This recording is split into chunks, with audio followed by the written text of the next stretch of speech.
name is Dr. Taylar Gutierrez. I am one of the clinicians here at the Cognitive Group. I am a licensed professional counselor. One of my degrees is a master's in international disaster psychology. Part of the program wasn't just individual treatment, but I think really prepped me to be able to provide services in a variety of ways. It's called international disaster psychology for a reason. I worked in agencies where we provide services to people who have lost their homes in, for example, fires, provided services, and worked at reunification centers after mass shootings. I really am passionate about the work specifically related to trauma and about how we can continue to learn to navigate the world when something so big changes the way that we might view that world. I work with a variety of clients across the lifespan. I have training in working with children and adolescents, and I also have a really strong passion for working with adults, and especially with pregnant and parenting people. Sometimes I work with the kids, but I find that oftentimes that working with parents on how to support their kids is one of the places that I really feel that I shine. I've really specialized in things like substance use treatment. I like to say that there is such an overlap between substance use and trauma. A lot of the work that I do is really trauma focused. I notice that I find myself working a lot with clients who are navigating really difficult relationship patterns within their lives. I also often find myself working with clients who are experiencing anxiety. I think that's one of the biggest things that we tend to see, and I think especially with some of the child population that I work with. Whenever I'm working with children, I utilize some of the trainings that I've had related to non-directive play therapy. But whenever it comes to some of my adult clients, I find myself practicing more called cyclical psychodynamic. I think that what happened in the past is really important, and it really affects the way that we show up in our lives.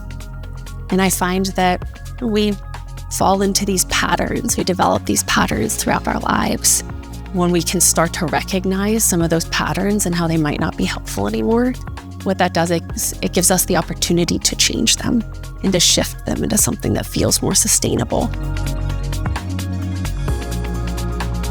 With cyclical psychodynamic, I find that incorporating things like acceptance and commitment therapy, incorporating mindfulness, DBT skills, dialectical behavioral therapy, STARE.